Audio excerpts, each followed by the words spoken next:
Hello, Will Thunder Talks here with another video.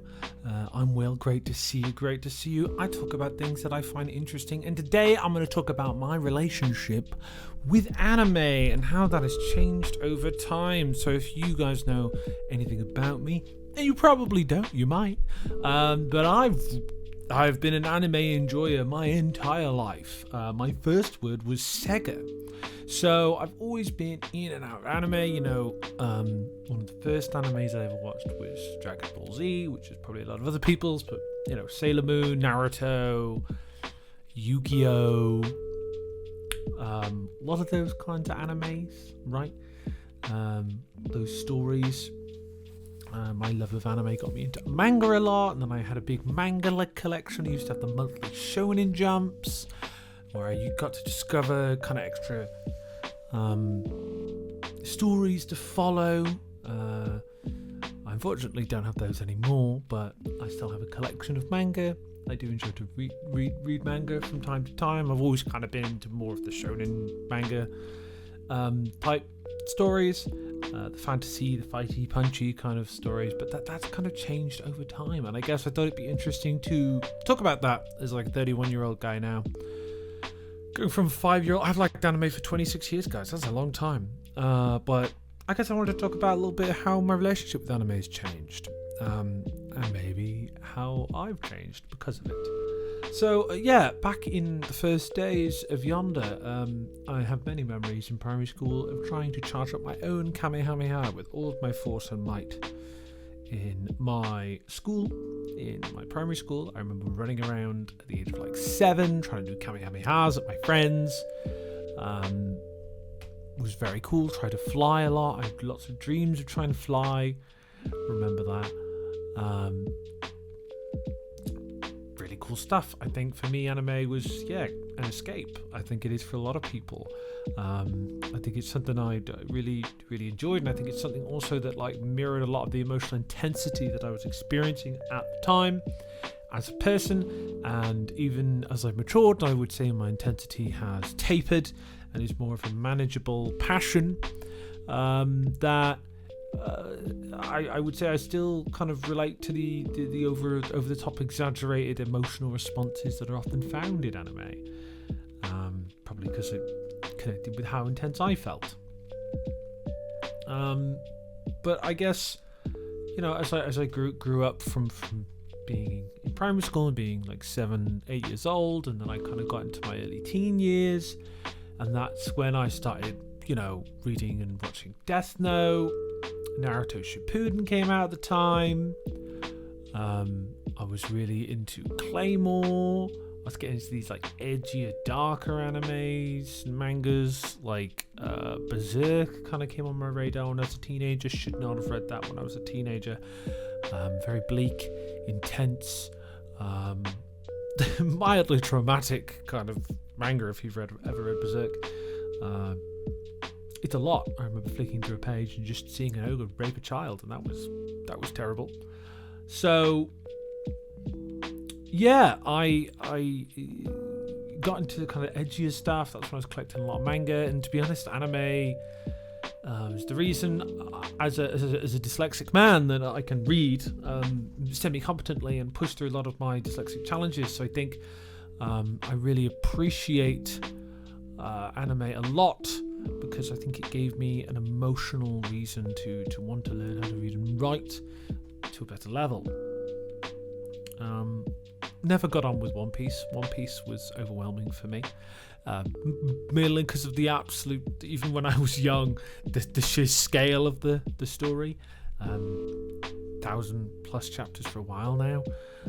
It's a lot. I don't think I'm gonna get. I've watched the live action. That's all I can manage. Think it's cool. Think it's a really cool story. Like the idea of pirates and the devil fruits.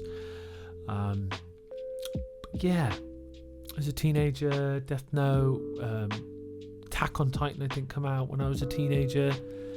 A lot of kind of cool stories like that, and I guess a lot of the ones I watched anyway always centered around like a young protagonist, right? It's the typical shonen stories. You know what the shonen arc is? It's like a young boy that has some magical powers, or he's doubted to begin with, and he's seen as somebody who sucks, and then he discovers some power, or he receives some power. Some kind of power is bestowed to him.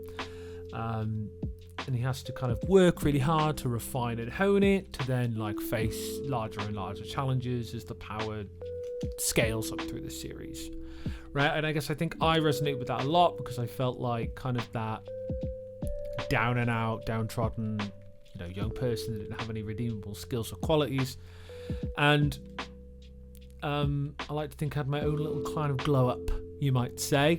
That's similar to a lot of anime protagonists. I'm thinking of Naruto, even though at the end of the story he is Ninja Jesus.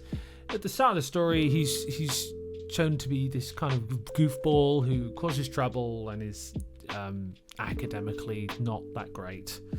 So for him to go from that to then discovering he has this power, which is the nine-tailed fox within him, and harnessing some of that power more and more throughout the series. I'm thinking of the fight, the Chunin exams against Neji. I'm thinking of the fight at the Valley of the End, at the end of original Naruto with Sasuke in his curse mark state. Tapping into that power and getting stronger as he goes along. It's the same in My Hero Academia. It's the same in Black Clover. It's the same in Dragon Ball Z, Dragon Ball GT, Dragon Ball Super. It's all that kind of that arc, right? And I guess it also instilled into me some of probably the beliefs and values I have now, right? To never give up, right? To believe in yourself. And I still hold those values to this day. I think it's awesome that anime inspired me to be, I would say, a more positive person and a better friend and a better person in the community, to be more accepting of people who are different. I love that. But I guess as an adult now, I'm kind of looking at a lot of anime, and I guess I emotionally resonated with it less, because I'm not a boy anymore. I'm a man now, so I'm like connecting with different people in the series, which is interesting.